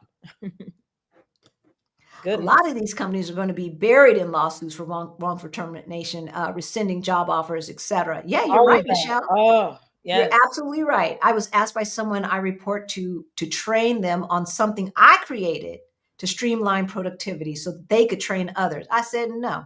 Good, Debbie. Good. I'm a former trainer, so why not let me take the lead? Exactly. Like, why? Exactly. Why not? Exactly. It just, the audacity is just astounding. They so underestimate us. It's not even funny. Hey, High Vibe. Isn't the real DEI about putting BIPOC on the board, not just as employees? Can economic boycotts accomplish that? The thing I'll say about economic boycotts, I think what I've based on some research I've done, the Black American spending power is stronger than Italy's GOP. So what does that mean? Yeah. So just like we have spending power, and imagine if we were like organized and used it. Target, Black people don't shop at Target. Target used to care about us. Target don't care about us no more. Or if you go, only buy the stuff that are by Black owned companies, right? Yep. So I don't know necessarily that DEI was about putting us on board of directors. Affirmative action, DEI, it's all the same thing. They just relabel it. But yes, that was part of it. That was definitely part of it. And I don't know. I don't know, like, to do an economic boycott, we should do that anyway. But I'm personally not invested in changing the culture of America. Not anymore. Yeah, it's I'm too, too tired. Like, yeah. I did that already, right? Like, It's I will boycott as for my personal values, but I'm not going to lead the charge. High vibe. You know what I'm saying? Like, I'm just so over it. I am just so over it. And they prove time and time again that they're stuck on stupid. yeah. They're stuck on stupid. I've been writing this thesis about the economic um, um, problems that come with racism, right? There's an economic price Mm-hmm. to racism. And Mm-hmm. they're fine with that, right? Like, they're fine with having a lower GDP because of their racism. They are fine with making less money because of racism. And a lot of white folks are fine giving up benefits and other things because of racism. And so, there's nothing that, like, I can do about that. There's no, I'd say follow your own Yeah. heart when it comes to these boycotts. And I strongly support boycotting as a way to show where you stand. But, I don't care about them anymore. I don't care whether they change their minds. I don't care. Like, all I care about is Black folks reaching financial independence so that we have choices. Yeah. And if you choose to stay, at least you have a choice. Mm-hmm. And that's the only thing I care about. I ain't trying to change no hearts and minds. Mm-mm. I am not trying, like, we didn't break it, we can't fix it. That's where I'm at. Absolutely. And think about when it all started. So I was watching the episode of there was like a Obama episode of the cartoon Boondocks, right? And I watched it recently, and I realized, wow, misinformation, disinformation started with Obama. They were calling him Muslim. They were calling him, they were calling him, I think, Antichrist. So like this, Trump is a response to Obama. Baby, it started way before then. Yeah, yeah. It started with the welfare queen under Reagan in the 1980s. Yeah. Right. And the Willie Horton ads. Right. And then it continued when Bush #2 said that McCain had his bastard black bastard child, and it was really a POC child that he and his wife had adopted. Wow. Okay. And I think she was in East Indian or something. Right. And then it continued with the swift boating of John Kerry, right? Like, this misinformation, disinformation, these lies have been around forever. They have been around forever. It's just now we got the internets. So the interwebs. Right? All right. Since the concept of DEI isn't popular in the US, Trump actually kept Black History Month as a recognized month, but removed the idea of men and women's restrooms. Do most Blacks see this as okay? I don't even know. We don't call each other Black, so I'm not sure. I'm not sure. Like, I'm not sure where you're coming from. I couldn't care less about who's peeing in which restroom. I live in Europe. Yeah. Most of our restrooms are co-ed. And like let's not get distracted by like these nonsense. Like, I don't like notions of binary. I don't, Tracy. I don't have issues with LGBTQ people. Not at all. And I am a follower of Christ. So don't get it twisted. I don't have, like, I just don't. And I know that our problem is not that ladyboy, as they call them in Thailand, is peeing next to me. Our problem is that abject oppression and racism has kept our people down, period. So while they are putting out all of these boogeymen and trying to make you, vote a certain way and act a certain way because transgender this and blah, blah, blah, that, like that. Yeah. If part of the population. I couldn't care less. Like, if If Johnny down the street decides that he wants to be Joanne, how the FUCK does that affect my life? Yeah. And That's think number about one. the binary of white supremacy, this or that. Like there's always been like two spirited people in the world. Like, right? you know, it's It's not not. issue. It's not black and white. And not only Yeah. that, just for those of you who want to know, the first campaign manager that I hired is transgender. So don't come at me. I'm not that person. I'm Yeah. not that person. And I You view have them trans as friends? I view them as a surrogate kid, and they view me as a surrogate mom. And they're not black. So I don't like, hopefully that's not where you were going with that, Tracy. Hopefully that's not where you were going and we just misunderstood the question. But for anybody else out there, this is not the channel. This is not the channel for hate or divisiveness. The police are bought and paid for. Excuse me, Lisa. I fear our safety. I know, Lisa. Yep. I know. And what's so sad is how many, like, that the police union supported the melon felon who just released all of these cop killers. Yep.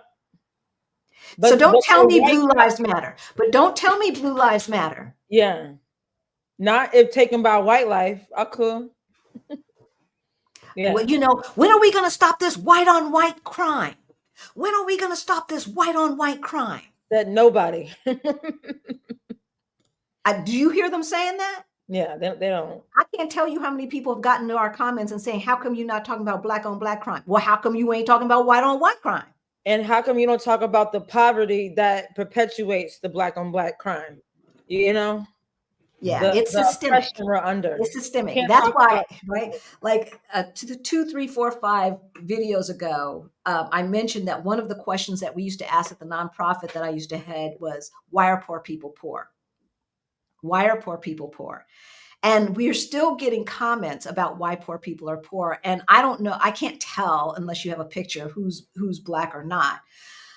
But the amount of people who don't mention the systemic discrimination, systemic racism, systemic classism is astounding. They have got Americans so brainwashed into creating a boogeyman when the boogeyman is really the oligarchs, right? Yeah. It's the oligarchs. And everybody, poor white folks from Appalachia to poor black folks in Compton, like we all have the same problems, and let y'all believe in the okie doke. It's just amazing to me. When I worked at Credit Suisse then for an oil company, they wanted to know who did I know to get into those companies. Yeah, so they just like this suspicion of right. See how they do? Yeah. I was fired from a job because I didn't wash everyone's lunch dishes before I left. Are you? Whoa. Ew. Filed for UI. I don't know what a UI is. Do you know what a UI is? Unemployment insurance. Yeah. Filed for unemployment insurance, which the employer fought. Won my case when I submitted their written office rules regarding that issue. Yeah. Well, we should talk about whether you're in the statute of limitation to get some recourse, because that's some baloney. Yeah. Target, Walmart took the bait, and Costco said, "No, thank you. We're keeping DI." And watch Costco do better financially than both. I'd bet money on it right now.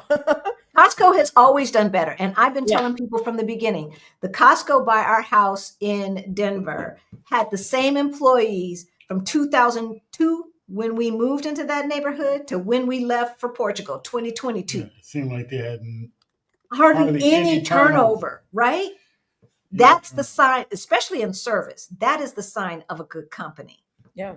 That is the sign. And if I'm not mistaken, Costco also offers profit sharing to their employees. Yeah. Because they recognize who is creating the value. And it's not just the CEO. Is there a statute of limitations on filing a suit for discrimination? We answered that. I should have sued my last employer, but I was so sick and weak, and I can understand 3 years ago. It depends on where you are. The range is normally 1 to 3 years, but if you're in, I think California has like a 2 to 3 year. it depends on where you are, and there are exceptions to the statute of limitation. And if you fall within one of those two, you can you can still recover. Do you work with discrimination in Virginia? So federal law does apply to all 50 states and territories. So I do help people in that pre-litigation stage. If I have to sue, what I normally do, I'll attach myself to someone in Virginia, and we still move forward. So I have clients from all over. Yeah, Greta's something else. yeah, I like. When I worked at the Pentagon, my position was empty for 9 months. When I asked why, they said the person died on the job. Ew. I put my purse on my arm and walked out. I ain't mad at you, Greta. Yeah. I'm not mad at you. Fargo. And the Black Olympic athletes don't generally get endorsements, even when they win the gold. I know, CK, right? Yeah. Or if they do, they don't get as much. It's like that's what I said. They need to be a boycott. We should boycott the Olympics. Like America's so hypocritical. They want us to show face in the areas where we show face, and then ignore us in every other aspect of our lives. It's just. Yeah, I mean, I would hate to boycott and erase those young athletes' dreams. Yeah, but what we should do is advocate to those companies that give everybody else a deal to give them a deal too. Yeah, and I have another pressure idea. that way. Black American Olympians can run and can compete for the countries in which they were snatched from. Go like Nigeria, Ghana. And watch the scoreboard change if Black American athletes competed for the countries in which we were all taken from. It would be a different scoreboard. America wouldn't dominate anymore. So no, it wouldn't. No, it wouldn't. It would lose. Right, especially like in the sports that they don't really have strong, like gymnastics. Exactly. Running. Stay home. But ice skating, gymnastics, and things like that, where they're not as strong. No. So Piggy said, I want to see Mexico's new president take 47 melon felon to task over his BS. Got my popcorn ready. All right. Is it possible to sue a company if your contract was terminated over retaliation? Due to hostile work environment, is I think what you mean. Is there a statute of limitations? We talked about that. Stay specific. So, we should talk. Yeah, feel free to reach out to me. I'd love to talk to you about your specific case. Tabitha Brown is now empowerment in chief after losing contract due to DEI. Oh, I didn't know she lost the Target contract. Really? Really? No. Are you sure, Greta, that she lost it? No stigma, no shame. I like that name. America has had multiple opportunities to elect a female president. I know. Why is Black America so obsessed with this election? That's weird. I mean, obsessed with it? No, it's just, we're gonna survive it and move forward. I mean, look, and I think there will be recourse. There is evidence to suggest that Elon Musk had a super PAC that was redirecting some of traffic that was meant for Kamala. So there's, if there's fraud at play, then there's potential legal recourse. And I'm not sure. First of all, Barbara Jordan is not Black. Olympia Dukakis is not Black. Hillary Clinton is not Black. Okay, so that's number one, stigma, shame. Maybe it is because we're fascists now. Maybe it is because the melon felon called for the death of 5 innocent Black kids and one or 4 and 1 Latino kid. Like maybe that's why. Maybe it is because he's had class action lawsuits, housing discrimination back in the 70s and 80s. Maybe it is because he led the charge against the first Black president, saying that he was not American and that whole birtherism bullshit. Maybe it is because the melon felon called Kamala Harris a low IQ person, which he calls every Black person a low IQ person, unless it's somebody who is helping him, like Clarence Thomas. Maybe it is because he just eliminated or tried to eliminate the Civil Rights Amendment that my mom and dad fought and bled for. Maybe it is because he is getting rid of diversity, equity, inclusion. I don't know. Black people. I don't know why we would be so obsessed with this election. Do you know? I certainly don't know. Get the fuck out of here. It's like obsessed with, well, I mean. Get out of here. Just get out of here. Get out of here. This is not the channel for you. Interesting. I want to sign up for a one-on-one. Ask us anything, but can you put in US dollars next to euros? No, because it changes every day, baby. It changes every day. We pay our bills in euros. We charge in euros. Some days it's 10% more. Some days it's only 2% more. So your bank will go ahead and do that conversion for you. You don't have to worry about it. Any credit card that you have or whatever, you use PayPal, whatever, it will do that conversion for you. It doesn't matter. But yeah. Don't worry about that. You can pretty much say if it's $100, it's going to be no more than 100 euros. It's not going to be any more than 110 euros. Bailey's Casino signed a contract with City of Chicago to build a casino in city proper. Part of the contract was to allow 25% interest to minorities. Go to the next line, Angel. I must have missed it. I did it get rid of that? I must have missed it. Oh, there we go. Two white Texas businessmen filed a lawsuit against Bally's, claiming racial discrimination. If they get away with that, how do we deal with this reverse racism claim in the future? So it's funny. I predicted this. There was a scholarship that I applied for, and I wrote this essay about how in 2025 there was going to be a shift in demographic, and as a result, there'll be fewer white people, and they'll use our anti-discrimination rhetoric to kind of say that they're being discriminated against. I knew it was coming. I should dig that up, and I should republish that because it's timely.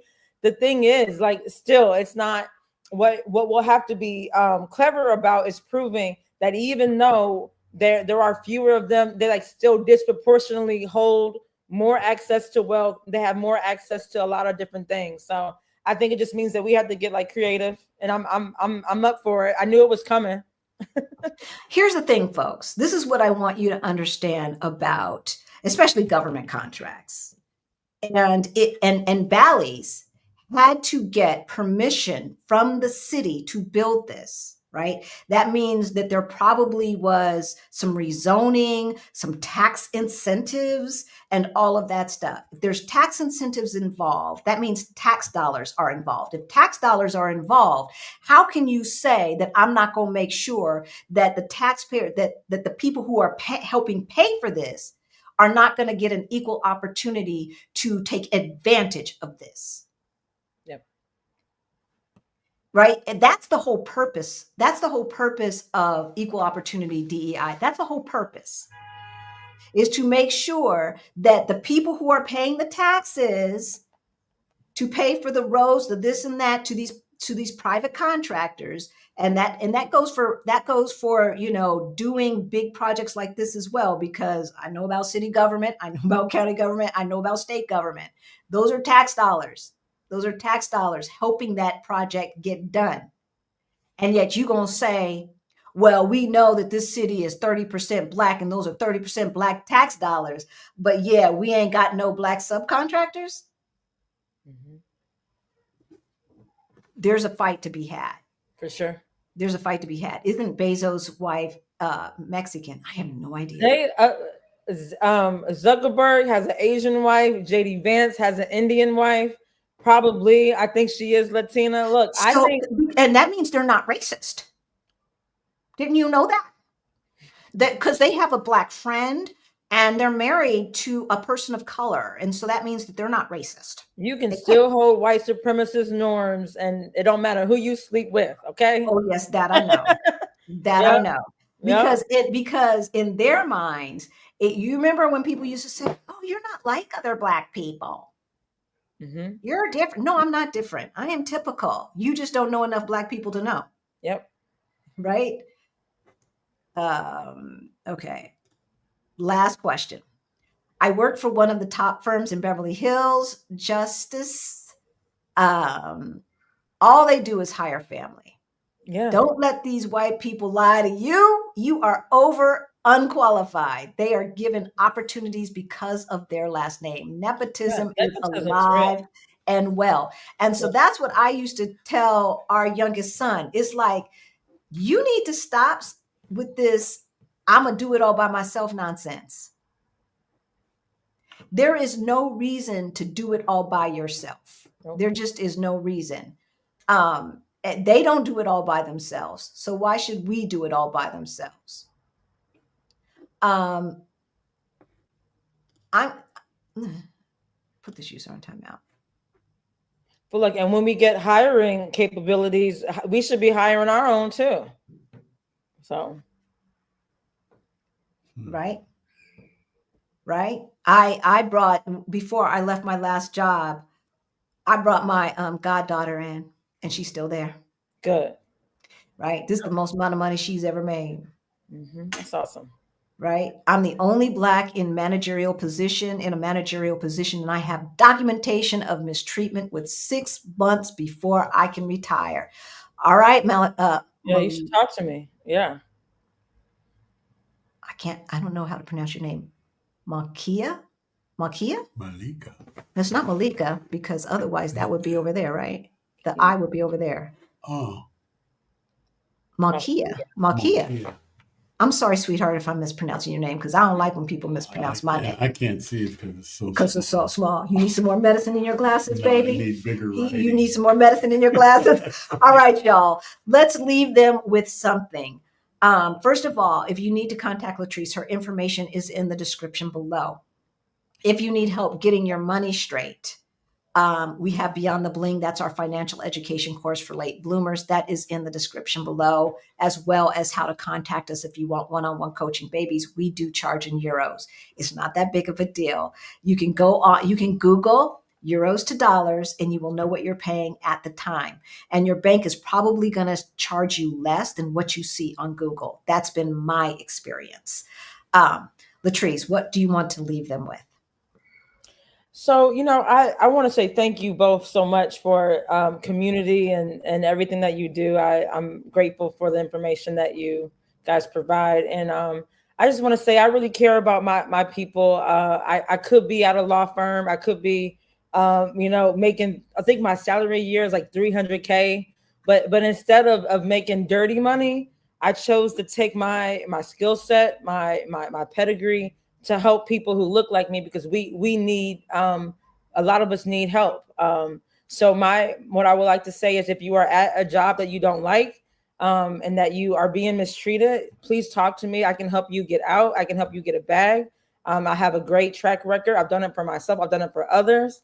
I'm working in my sweet spot. That means I'm using my skills to do clean work and earning clean money. So I would love to work with you. If you have a claim that you think you might have, please reach out to me. Subscribe to my YouTube channel. I've been at that for a while, and reach out to me. And if you ever want a more a deeper analysis and any type of legal work, you could read my blog. I write a lot of articles to kind of raise awareness. I love my people, and I'm here for you. So please stay in touch if you would like to. Thank you for having me. Oh, I love it. Definitely. Okay. I gotta get back to the Tabitha Brown for one quick second. So Greta says Tabitha Brown did a video saying bye to Target due to DEI. Okay. Wow. I think the name of the company is Clover. She will be empowering small businesses to grow. All right, Tabitha. She just has such a beautiful spirit. She really, really does. She came up in my feed. I don't know how she came up in my feed. But that little slight Southern accent and everything, I just love it. I love her smile. Oh, that's right, CK. Forgot about Shirley Chisholm. She also ran for president. Hello. All right, y'all. Our meetup. I am so excited. We have an all-day trip, a cultural trip with wine tasting on Tuesday. We had a reception at a Black-owned restaurant here in Lisbon, Portugal on Monday. There are other informal things going on around Juneteenth and St. Anthony's Day and the street festivals and stuff like that. Whole agenda is on our page about our meetup. That information is in the description below. What to watch next?